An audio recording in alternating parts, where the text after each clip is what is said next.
Starbucks thinks China will be a bigger market than the U.S. on this consumer goods edition of Industry Focus.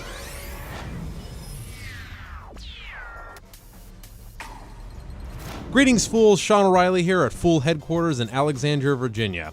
It is Tuesday, January 12th, 2016, and joining me to chat global consumer brands is, as always, the recently off the market Vincent Shen. How's your week going, Vince? Going well, Sean.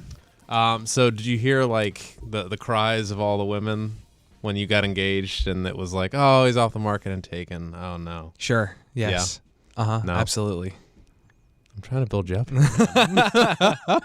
Fine. Anyway, so we're talking Starbucks, and they updated their Chinese expansion plans. But first, we're going to be chatting about Under Armour and Macy's. Now, as I'm sure you totally listen to Dylan and I's tech show every weekend, right? So I can make fun of it as much as I can, yes. That's wonderful. Feel free.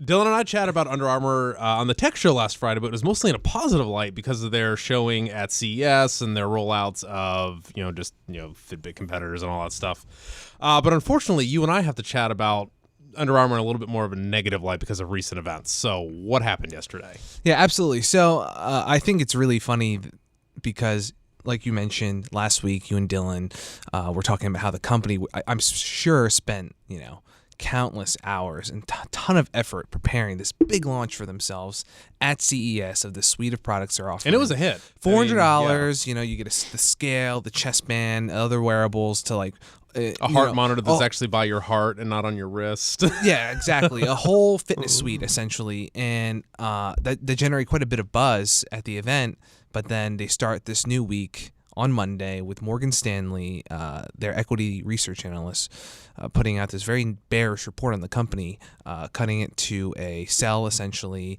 reducing the price target some 40%. What is it? So that's like $40 or something, or $50? I mean? Yeah, it was reducing it significantly to about $62. So I think below even where it's trading now. And I might be getting ahead of ourselves here. Did they talk about valuation at all? Because that stock has a high PE. But it always does. There's no denying that. Right now, it's trading in terms of forward earnings. I think it's trading about 51 times. Yeah, that's definitely rich valuation. That's you have to keep in mind, the stock gained 19% in 2015. Not bad. Yeah. So and that's on top of gains that it has put up. It has logs, strong gains, double digits, I'm pretty sure, for most years since 2009. 7 straight years of gains at this point. And so what did this report say? Because Morgan Stanley comes out, are they just being negative just to be negative? Like what's the deal? Sure thing. So I think there's two main points in the report that I want to cover and get to, and I think in this case, sometimes these reports come out, they ding the stock, and it's not really something that fundamental to the business. It's more of a near-term volatility. This is an instance where I actually do think it touches on very important issues for this company. So if you think about Under Armour and what they've mentioned as being some of their pillars of growth, women's apparel, men's apparel, their international business, e-commerce, things along those lines. Shoes. Women's apparel has been a big part for them. It's been growing very, very quickly, far outpacing their men's division. And, the company has invested a lot to develop that part of their business. Last year, or in 2014, 2015, I think they spent something like $15 million on the marketing campaign with some really famous athletes. The one that I really remember seeing, I think it was really cool, was with, I think it was Misty Copeland, and she's, has her narrating over the video about how people were doubting her, and it's showing her, and also Gisele Bündchen had her commercial with Under Armour as well. So a lot of buzz around that, and it was part of their efforts to build up their women's business. And now you have this report coming out basically saying, well, growth has gone from very from double digits essentially to stalling for the last 6 months of 2015 to stalling to essentially flat for the women's business, which makes up about a third of their total business at the moment. And also the fact that the second issue to really ding them is how for their footwear, they've seen average selling prices fall since the beginning of 2013, so about the past 3 years. Average selling prices for their running shoes have fallen 20% versus 4% for the broader industry. The way this, the two ways this really rolls in, like I said, women's apparel being really important, but also in terms of the company's overall brand image, it's always been, high performance at a premium, right? High quality at a premium. But with those average selling prices, there's concerns now among investors that all of a sudden, if there's this shift where the company must compete more on price, well, you're going to see obviously margins are going to start compressing. The average selling price is going to continue to fall. What impact that's going to have on their growth rate, which is really, a lot of analysts are expecting to grow 20 to 25% annually over the next 5 years. Is that sustainable? Right. And so, it really changes all of a sudden the trajectory that this company might take. So it's just an interesting look into this report, how it touches on two really important things for them. So I gotta be honest with you. I see analyst notes come out all the time for stocks. Sometimes they move, sometimes they don't. Do you agree with the stuff? Like, how serious is this? Okay, yeah, and I think it's important just to mention for the listeners too. So based off of that report being the main driver, stock traded down 6.7% yesterday. So the market's clearly taking this seriously. Exactly, and it's brought the stock's current year-to-date decline to about 13.2%. This hasn't been the best year for the stock market so far, so we'll give them. Yeah, and we're only 12 days in. I know it's early, but just to give you an idea.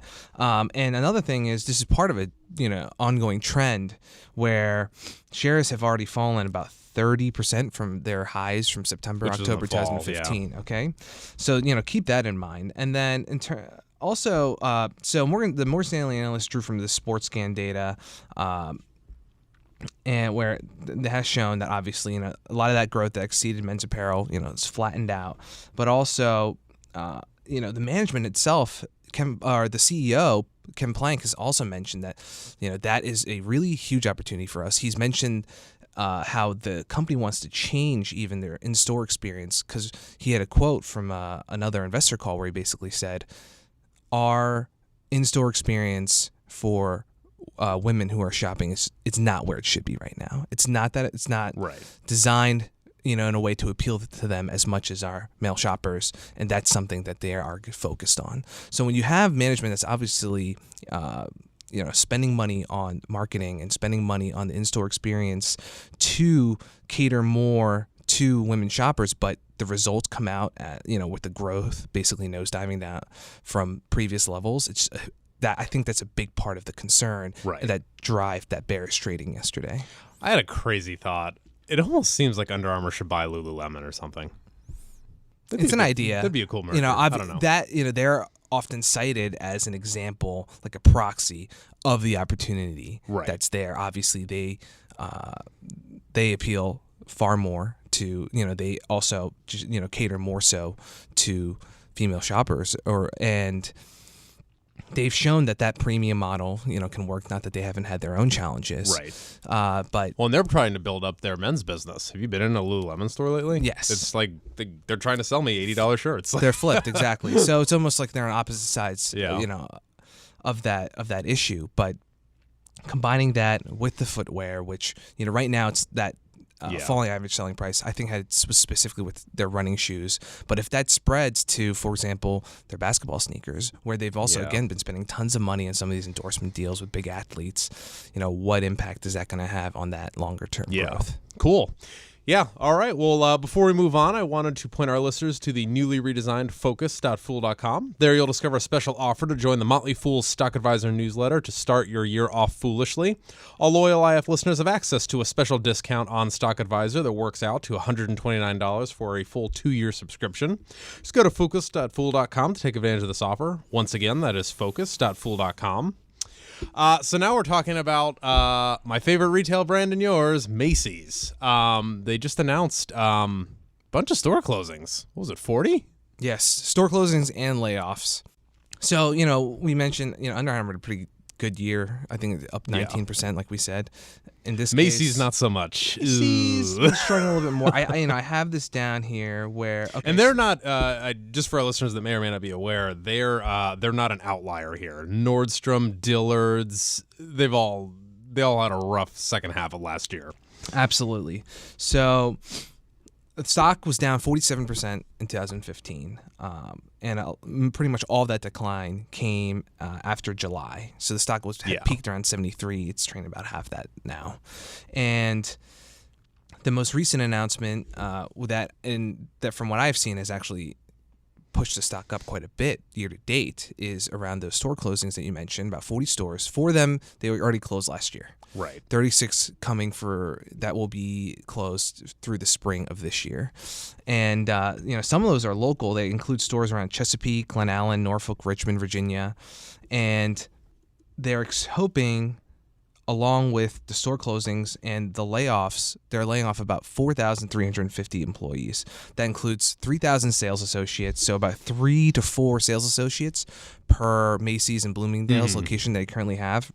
And then another 1,350 back office service center employees. And even, in terms of the senior management, they're giving 165 senior executives a voluntary separation opportunity.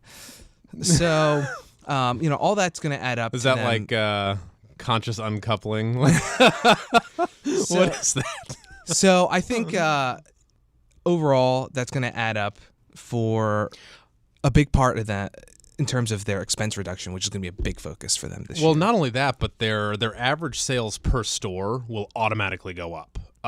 No offense to any of the people or just any of these stores, but these are not they're not closing the New York or the Tyson's Corner Macy's or the it's in Buffalo, New York. Actually, we're losing one in Hagerstown, Maryland, up here in the D.C. metro area.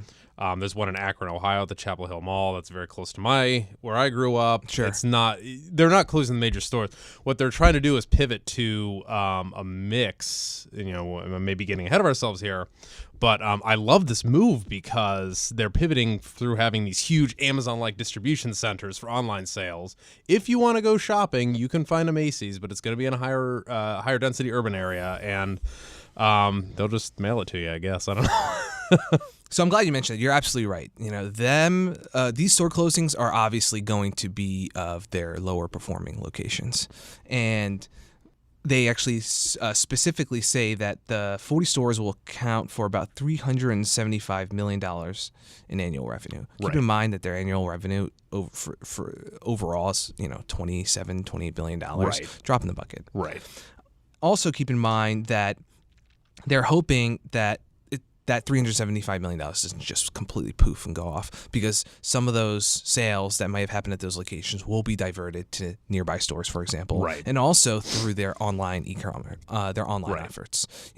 Macy's now is really focused on their omni-channel strategy, right? About making the shopping experience attractive for somebody who's online, picking up in store, or actually going to the store to shop. So it's just a good move because that's inventory you don't have in these lower performing stores. I mean, it's all, I don't know. It's a good move. And so just another thing I think that's driving a lot of this is the fact that, for at least as of their most recently reported quarter, trailing that 12 was months, actually their earnings is down to 2012 levels. So they also reported, 2 press releases actually came out last week. Not one for the store closing, some of the layoffs, but also around their holiday sales, which really came in weak. So they're expecting for the obviously very important November and December months, sales to fall maybe 2 to 3%. They actually came in at comparable stores down 4.7% for the holiday season. So really, really hurting there. And also the fact that, this warm weather that everybody's been talking about hurting apparel retailers, the fact that Macy's and Bloomingdale's, they have a lot of representation in the regions that were hit with the really warm weather. Do you buy that? Because if it's warm outside, I'm more likely to leave my house. But on the other hand, I'm not going to buy a jacket. You're not buying a jacket. You're not buying your sweater, your scarves, your gloves, all things that a lot of these retailers, including Macy's, including Bloomingdale's, they count on because it's a $200 jacket. Exactly. Yeah. Also, the fact that, the U.S. The value of the U.S. dollar is still hurting their spending among tourists who will go to some of their flagship locations, like you mentioned in New York, and then for they'll example. spend less or something. Exactly. So, keeping all that in mind, we mentioned the $375 million of revenue that they'll be losing as a result of closing the stores. But they're also really focused, or those layoffs, like we mentioned, the $400 million is going to generate about $400 million in reductions to the SG&A expenses. Really big for them, again, to help bring up or to reduce those expenses for them to get that net income higher, that net income number higher, since it has fallen to those 2012 levels. Ultimately, the company says on a brighter note, in terms of the holiday season, they mentioned that they had 17 million online orders at their Macy's and Bloomingdale's websites during the holidays. So that's up 25% from the previous year. So some progress where they're focused, right? And also, the stock's at $38 per share. It's up about 10% year to date. I think on some of this news that people think is really important to push the company into its a new era. Right. But it's really a bargain right now. And you and I were talking about this before the show. It's like a 9. It's trading at 10 times forward earnings, and there's a 4% yield on the shares. That's pretty. The PE on the S&P last I checked, the S&P 500 index right now. So the average 500 largest corporations in America is like 20. Exactly. Like this is, and they're still expected to grow through the end of the decade. Last I checked, so so the growth rates are definitely low, maybe in low single digits. But the fact of the matter is, this is Macy's, this is Bloomingdale's, like very strong bellwether names in the apparel industry. And yes, they're having their struggles, but you can't honestly expect that as they close some of their weaker locations that this weather is going to last forever, that the dollar is going to trade like this even forever. So long term, man, this seems like a really, really cheap solid place to jump in right now and just watch the stock as they hopefully are able to execute on their recovery and their new growth plan. Awesome. Okay. So the story of the day, we've been promising it for about 15 minutes now. Sure. Starbucks recently, actually today, correct me. Yeah, I think it was today or yesterday. Recent news, sure. Came out with their updated Chinese expansion plans, and it's quite large. So CEO Howard Schultz, he recently spoke with the Wall Street Journal and basically reconfirming his excitement and the opportunities that he sees in China. So, on the one hand, right, you have the broad markets really worried about China right now. Right. Manufacturing's down. The stock market's been really tumultuous there. They've had their circuit breaker triggered like 8 times, and now they're just not using it. Which I think is a self-fulfilling prophecy, by the way. Like, if the stock market's down 3.5, and that there's a 7% circuit breaker, everybody's just going to sell down to the 7%, thinking that it's going to happen anyway. Like, it's a anyway. So, the really volatile stock market, and the thing is, there's only 2,000 Starbucks in China. That's like a recent milestone that they hit. What is there, 10 here? Did you catch that? Keep in mind, the U.S. itself has 12,500 locations. Okay. Yeah. So I was the closest without going over by Price is Right rules. And their growth plan right now is about 500 additional locations in China per year for the next 5 years. So that's 125% store growth in China by 2021. I think the actual target is something, they have 2,000 stores now. The target is ultimately hit like 3,400 locations by 2019 or something along those lines. And just to piggyback on that growth projection is fourth quarter revenue for the China Asia Pacific segment more than doubled year over year to $650 million. And they don't break out China. They don't break out China specifically, but it's when you're looking at that overall segment, exactly. And Euromonitor International had some really interesting data around coffee consumption, for example, that I think supports Schultz's enthusiasm for this opportunity. So China currently consuming about 4.5 billion cups of coffee a year. North America is at 134 billion cups. Oh my god! Okay, so you got to China has 4 times the population. This is a big explosion for them, just because you're going from traditionally like a tea drinking culture, and now coffee is really taking off. And this is a place where where the cups are selling. They're not selling at really reduced prices. We're talking about $5 a cup still for coffee in this market. Big opportunity. What's the GDP per capita these days? Because it's not 35 here. I think it's like 10 or 12 in China, but obviously there's a huge variance. So anyway, another thing in terms that bolsters the opportunity is Chinese coffee consumption from Euromonitor. They expect it to rise 18% annually through 2019. Just give you some context, the U.S. is at 1%. Wow. So, not even close. Right. Far, far Yeah, outpacing yeah. that. And it's just, I think, looking at that, looking at this from the perspective of the reputation too that Starbucks has developed in China is really incredible. They've been voted best employer in China for several years running. I was gonna say the way their health insurance benefits, if you work 20 or 30 hours, I think it's 30, or just, I would think that their hourly rate and their benefits would be really attractive. And another part of that, because it's attractive here. So they have two new initiatives, I think, that are furthering the company's desire to develop this really community-focused, employee-focused image that they have. And so there's one thing I thought was really cool. They recently had their partner family forum in Chengdu, and this is basically an opportunity for employees and their families, because there's such a very strong family focus there in that market, to come and speak with the company and learn about why working at Starbucks can be such a great experience. And they're offering a subsidy now to full-time baristas and shift supervisors that will cover about half their housing costs. The idea to help people who are starting their careers to pursue education or other opportunities, right? And that helps in fast-booming cities where rents are crazy and all that stuff too. So that includes, and they have about 30,000 employees now. This will cover about a third of them. So, pretty substantial. And then another new initiative that they launched, it's called the Career Coffee Break. So if you have been working with them for 10 consecutive years or more, you can take 12-month sabbatical and then be guaranteed a position when you come back that's the same, or at least has the same pay and benefits. Yeah. So you can take that year off to travel or spend time with your family. Again, reinforcing that image that they have. Right. In terms of the stock itself, it did fantastic in 2015, up 46%. And I think that contributes to the fact that they're trading about 31 times forward earnings now, so a little bit higher.